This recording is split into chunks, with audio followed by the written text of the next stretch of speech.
Today I'm joined by Billy Gibson, who's just won the Glenmore 12-hour race. So, congratulations. Thank you very much, Mike. So, Billy, can you start off by telling me how you started out in running? So it's probably sporting wise, I've always been a sporty person, throughout school. I remember when I was out with folks, like 10-year-old, always having a bit of endurance race, but I kind of got dragged into playing football, played that for years and years, and I remember actually thinking before internet and things like that, it was kind of like a hidden way of getting into there, so I went and played football until probably my 30s, then went shopping, and then was running actually getting a bit for football, and then football after that. And how's your sort of journey from, when did you do your first race? So I raced a couple of races, sort of 10Ks, half marathons when I played football. That would be the early 90s. And I remember doing the Perth 10K, I think it was my first race.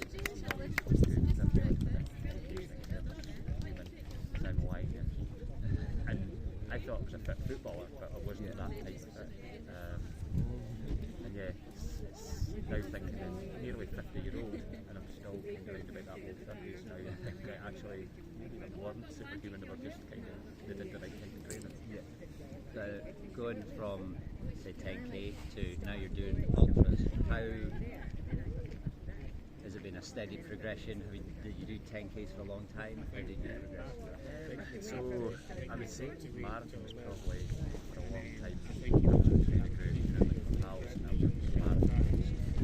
And I'd done a couple of ultras, done Island Flying, done Glenmore. Said it was never run further than the flying. I don't know how Denver could run past 10 kilometres so much. So I had time off, went back, did marathons, and then had a really good race time, one that broke 1:24 between them and the mile. And then said, and that is like 3 years then aiming for one race. The only nickel on that one, jump on the cover of the goal. And it was good because it gave me consistency. And challenges, what a lot of down. And still kept that race. I think the races like Cape and that race, or the races then. And how going from say 10ks to your marathons, what is it that's pushed you on? Did you start out being, you went from a 240 marathoner, how have you progressed through the ultra season? So disqualified. First ultra was Glenmore. It was actually my wife that entered me in that, and it ended up timing there, but they hated it, and I don't think they did it for maybe about 10 years, which was then flying, and what I did, not bad for them, what I would call the first track, which was, did the usual, the progressive forward motion, just use that as a line, and that, I was just over 8 hours and got the silver medal at the event, so I thought, actually, I'm not bad at this, so that was what then keep me the time go further with the ultras, I think, at that point.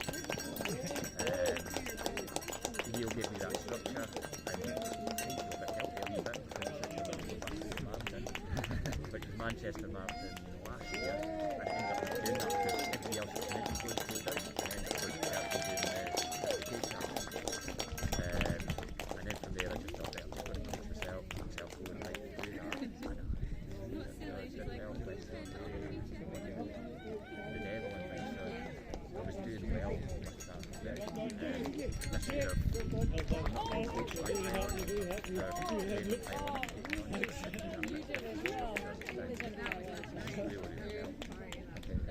What is it? Is it the structure? Is it the consistency? What is it that's made the difference? I would say for me, and probably Martin that was on the crew today probably knows, I used to run maybe about 2 half and easy runs, things like that. And I used to run to distance, but now I run to a lot of it sort of time. Efforts are on distance, miles and things, but generally the easy runs are one time international efforts run on field. I probably do do roughly the same running mileage at the peaks, but I cycle to work, which Highland don't do. But I think as I'm getting older, I still have a bit of clear space. 40 minutes a day, aerobic, and it's not having that pounding. So I think that's just getting better. Are you, as I said, 40 minutes exercise or 40 minutes of running plus cycling? So the 40 minutes is roughly what it takes me to cycle to work and back, and then I'll do training at night. Okay, so it's over and above. Yeah, your commute, you don't count your commute as training as such. Yeah.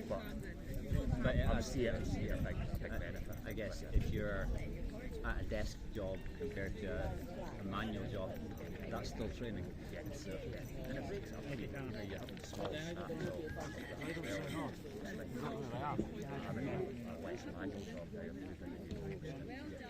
I do. As getting older, you have to watch as well. You know, we're not putting on a wee bit extra pounds. No. You said you had kids. How do you find fitting in your training with around family life? The kids are really good. They've grown up. So my wife was the older runner of the family, and I think they just assume I expect mum and dad to be out. One's 17, one's 14, so they're actually quite happy with mum and dad around the house, and they don't get dad to do jobs for 2 or 3 years. But it does fit. You know, I do a lot of run commutes, and the kids do as well. You know, I'm out the house for a long time. I'll get up earlier and weekends get it done, so I can still do that.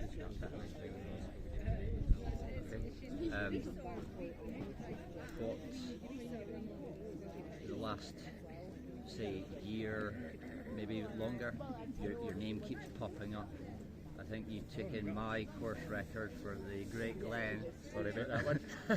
There's no need to be sorry. Records are supposed to be. That's what they're there for, to be broken. So there's no apologies needed. What's been your greatest achievement over the last few years, or ever in running? I would say 2, but I think like the one that you mentioned, Glenn, I think personally it was a good one. Yeah. I knew I was going into great shape, and that was the first sort of walk I'd done with pilots, so I knew I was in great shape. I didn't felt that. As we mentioned on other podcasts, we lost my dad on the one day before the race. So I think there was that added. Yeah, you're doing it for a reason. And you know what, I was actually doing it, so of course I could have been there. But my dad never took a day off of work, so I thought, no, I'm going to go and do this for him. Well, there's been how many? I think 3 different courses, and my 2 course records will never be run again, so I'm going to save that one. I've still got a course record on there. You got the new course record. That'll be the easier one. Yeah. No, you've got more distance. Yeah, I mean, things clicked on the day. Yeah. Well done. So that was one. What was the other one? So the West Highland Way last year. I went into it. I did well. Like I said, I did 50k early, and that was in my early focus. I clicked very quickly before we got to 9 and realised I hadn't done specific training and had an absolute stinker, which it was probably a benefit for me because I found out what worked for me nutritionally, what didn't work for me nutritionally. But like I said, it was 3 years of work, and I know you've interviewed Robbie, one of my good friends, as well. We trained together for that 3 years, and I remember saying to him, just run the gym, and what, 3 years for this, and I'm just going for a Saturday run with my mate. So for both us to break that podium, my family, that hobby, it was pretty special. Did you find running with fast people makes you run faster? Do you find that encourages you on? Yeah, and it also, so I did the challenge race the year before, and I ran it slow. I went in far too hard because I naively, and it was the longest I ever went, and I thought I could run it harder than I did, and I didn't feel as well as I should have done. So I learned from that, also learned from flying, but it allowed this year, or last year, allowed me to actually run with folk. It was around me for a week and back and that. And it kind of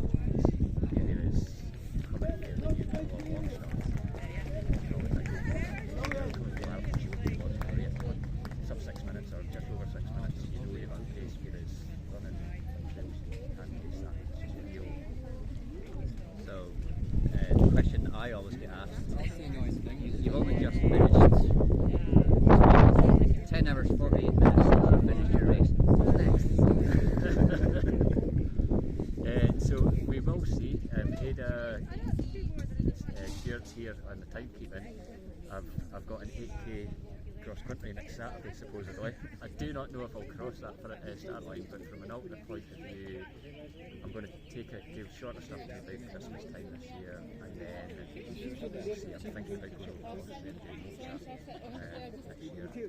year. My son's 18 next year, the Euros are on at the same time, so I think it's going to be a good dad and son trip of good fun race, and then away to football. And then he can do your support as well. Well, that's it, you teach them young. So,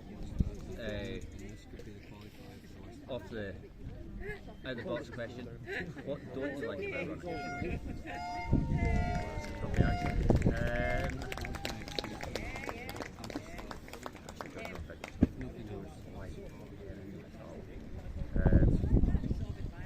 We'll all have times where we can see far enough, we don't want to do it.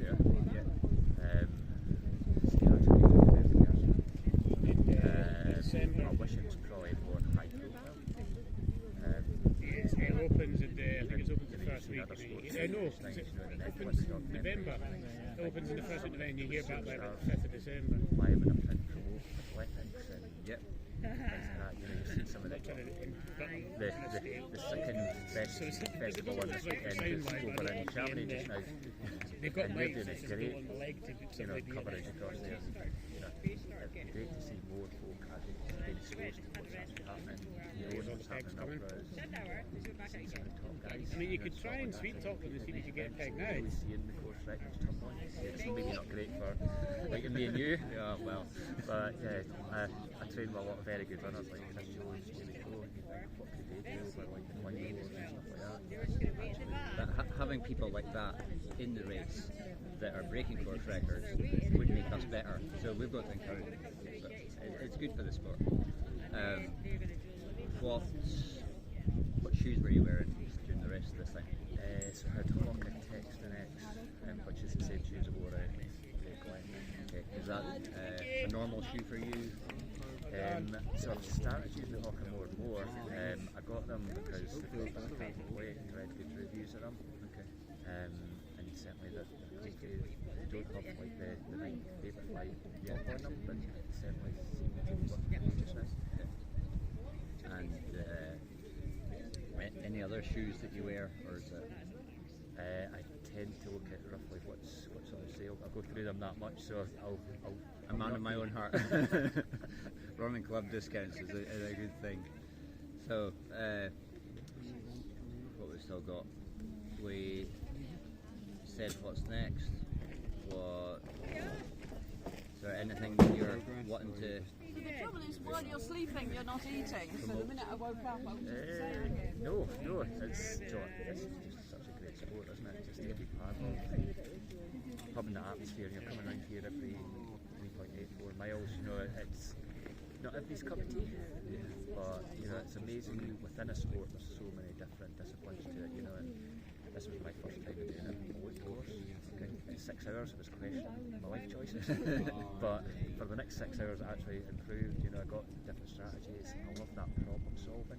And I think the type of personality I like having that bit of right, and my wife will laugh because she knows the type of person. You've had a great race, but you're like, yeah, but I've done that. Yeah. So again, the ultra, it's got so many different disciplines to it. There's different things you can try. And we spoke earlier, you were talking about backyard ultras. I don't know if that's just a step too far for me, but everybody can do something. There's different abilities out in the course yesterday, still going today. Everybody can still take part, and it's not an elite sport. Everybody's really friendly, so I would just say give it a try. You might be surprised. But, sometimes in an A to B course, point-to-point course, whatever you want to call it, there's a support crew, but today you definitely had a support crew because they're there every lap. How do you feel that makes a difference? It's a huge difference. So I've had the same core of folk on my crew. Mark Butcher, he was here today. He's been there at the Western Ways and things like that. Also the family, Gordon Barry, one of the physios we train with. But having the right folk on your crew makes a huge difference. They get to know you, they get to know the signs that you pick up if you're not feeling right, if points round about that middle stage, and Martin made the right choices to get me out. Did give me a dodgy choice one point, a nice wee Scotch egg, which I did actually willingly take, but it didn't go down well. But yeah, we'll learn. That didn't work that time. Yeah. So you're not sure about whether the distances haven't been announced yet. So you think you may or may not. You're close to the course record. So you're putting it down to him. It's his fault you didn't get it. Yeah. That took at least 6 miles out. I'm sure that you did a great job, and you are thankful for it. As we all are. Support crews make the difference in the race. They do. And we had 3 plans with Gruffle, so he was able to adapt that. And again, like I said, he actually went off track as well, but because he knew things had to change slightly from that, it did make a huge difference for that second half. The first lap, I think you said you were 8 minutes up on your first lap. Yeah. I was a bit worried. I think I came round the first lap in 29 minutes. I think I came 7:58. So yeah, I think I was out a wee bit too hard. So, but you adjusted and you won the race, so that's what matters. That's it. And it's that problem solving. Like I said, you can problem solve. I did it at Great Glen. I changed things at that point. I was on my own for that one, but again, it's that problem solving. It's not just about physical ability. It's being able to adapt and change difference in these events. So, have you been on the other side of it? Have you been support crew for somebody else? So I've support crewed for my wife at the West Highland Way, Fiona, and I've support crewed for Martin this year at the West Highland Way. And do you think that makes a difference to your running, having seen it from the other side? Definitely. You understand from yourself, so you can give that to the runner, but you also get that you're picking up wee things. I've spoken to Martin about what you take from me as well. You pick up from other crews around about, just wee small things that you actually think, right, I'll just give that a try next time. You see Rowan last year, or I didn't see him, he was far too far ahead to the West Highland Way, but he was coming like 2 packs, but exactly the same, so you could quickly change. And I didn't sit down at all through today, and I don't sit down in any races, just give me the food and I'll walk. And if you spend 5 minutes at one checkpoint, you're always in that time. Yeah. So you've had 11 hours to think about it. What did you do wrong yesterday? I went out too hard at the start. I probably initially didn't adjust to it. It was quite humid to start with. And I knew I was sweating, and in my head I was saying to myself, I shouldn't be sweating this early. And I didn't actually take the foot off the pedal. I didn't take the fluids on, I didn't adjust initially. That nice strategy that I'd had was probably too fixed in that. What was your nutrition, hydration strategy? Not in detail, because I don't want to give you away your secrets, but... No, I don't mind. Again, it's trying to fuel around about every half an hour. I try to take a gel initially on the first half hour, something solid on the second. And then every 3 hours I was taking something more substantial, so like hot noodle, sandwich, overnight oats and things like that. So I was trying to break it up into small sections, and then when you come back to the West Highland Way, that's what I tried to do as well. Look at when I was hoping to come into checkpoints round about meal times and have a proper food at that point, so breakfast, overnight oats, the lunch and the sandwich, quite healthy. So I just try to think, like, what would your normal body I have overnight oats every morning when I remember to make it the night before. What's your recipe? So for here, it would be 2 or 3 scoops of porridge, put the milk in, a wee bit of Greek yogurt, and then some blueberries, and cut a banana, and then sometimes I'll put 1 egg, so to get a nice one. You said you were eating every half an hour, or something on every half. What was that? Gel? So I was using precision hydration gels. I tend to think that they're quite good on the stomach because they're very light, and you don't get a bit of that basic heat. Sometimes feel a bit like something's got in your mouth. It's not really the most pleasant texture. Actually, a flipped though a wee bit. So they've got a new, it's 60 grams of carbs and 5 pills with milligrams of salts and carbs. So the second half actually flipped to get more fluids on it, keep it that way, and I think that would be a big difference on that rather than trying to push it. And then we're just going to here is solid. Hot noodles, what else were you taking? So first 3 hours was overnight oats. Second one I had tomato copper shapes, which I find they're really beneficial. You get salts on them, liquid, but still have a bit of nutrition in them. Had half of a sandwich, which didn't go down great. I got it round, I walked round here and got it down. And then hot noodle after that, I had a couple of those, and they were a game changer. It's the first time I've used them, but I found it's the second time I took it, rather than put extra water in, so it was almost like a chicken noodle soup. Yeah, Just down it and then there's not much eating involved. Yeah, because there was some things which I thought was going to work, and it was actually that's far too much chewing at this stage. Yeah. Well, I think we'll wrap it up there. Congratulations again. Thank you very much. And thank you, and thank everybody for watching. Thank you very much for watching. This is Billy Gibson. Take care.